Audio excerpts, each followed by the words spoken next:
Hi everyone, my name is Ian Stewart, and today the case study for week 7.1 that I did was Kelly versus Board of Trustees. Um, and the plaintiffs for this case are William Kelly and the University of Illinois men's swimming team. And the defendants for this case is the Board of Trustees, um, the chancellor, the athletic director, and the associate athletic director. Now, um, about the case, on May 7th of 1993, the University of Illinois announced that it was going to terminate the men's swimming team, but they also did 4 other athletic programs, and this was to be ineffective until in July 1st of 1993. But on May 25th, 1993, the men's swimming team filed a, a case for this. And they are alleging that the defendants violated Title IX of the Education Amendments of 1972 and the Equal Protection Clause of the 14th Amendment. Now, their complaint or their argument sought out damages as well as an injunction prohibiting the defendants from terminating the men's swimming program.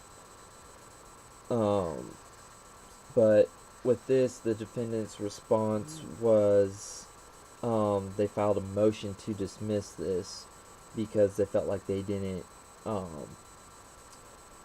violate any Title IX requirements or regulations or policies. But the plaintiffs motioned that, and they went into a preliminary injunction. So, Title IX of the Education Amendment states that it provides that no person shall, on the basis of sex, be excluded from participation in, be denied the benefits of, or subjected to discrimination under any education program or activity other than those specifically described in the Act receiving federal financial assistance. So, the defendant in this case, or the plaintiffs in this case, lost their preliminary injunction.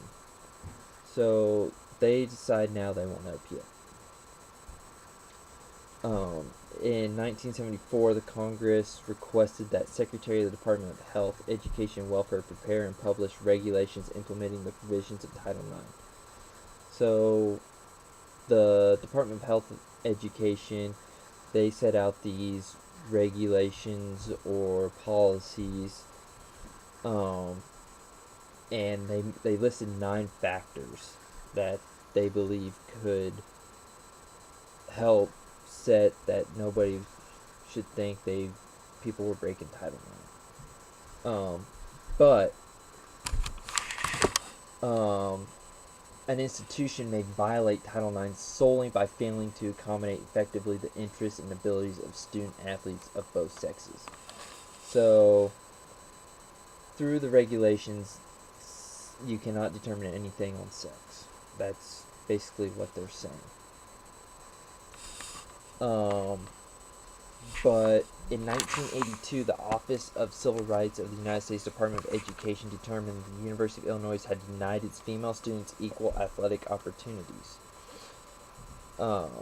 relying on the university's representations that it would remedy the disparity within a reasonable period of time.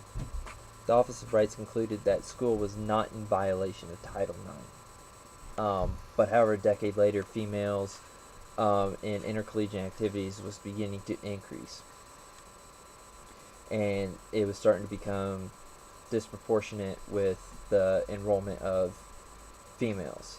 So basically, what that means is, if a university is composed of 44% of the student body of the university, they accounted for only 23.4% of the school's intercollegiate athletes. So what they're saying is that women or women intercollegiate sports need to be more equal than what the men's program is. But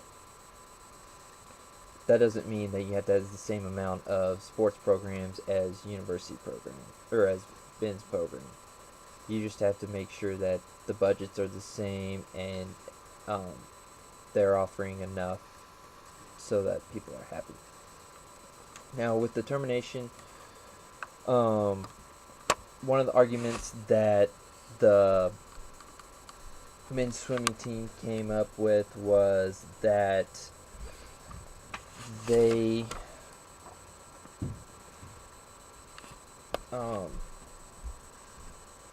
didn't terminate the women's program as well. Well, under Title IX, they didn't have to because it was actually helping them more with the Title IX of staying within the regulations and policies. Then the plaintiffs contend that the Title IX has, through some acclamy of bureaucratic regulation, have been transformed from a statute that prohibits discrimination on the basis of sex into the statute that mandates discrimination against males.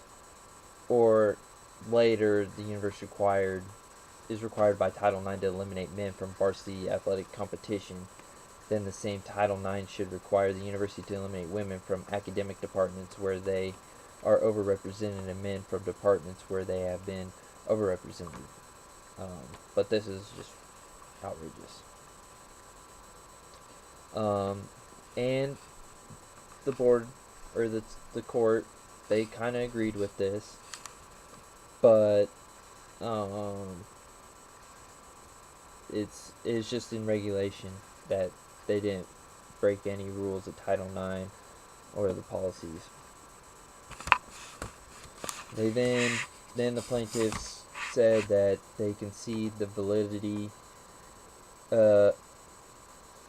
argue that the substantial proportionality test contained in the agency policy interpretation of the regulation established a gender-based quota system, a scheme that allege is contrary to the mandates of Title IX.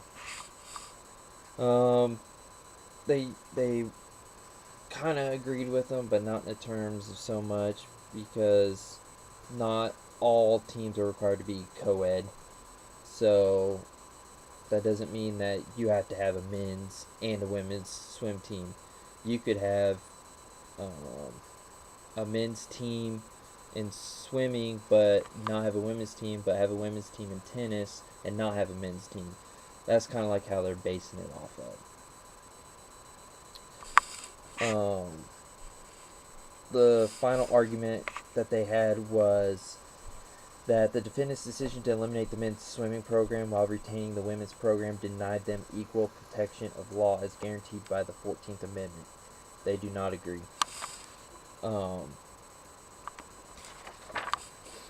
The record makes clear that the university considered gender solely to ensure that its actions did not violate federal law. The university's actions were taken in an attempt to comply with the requirements of Title IX.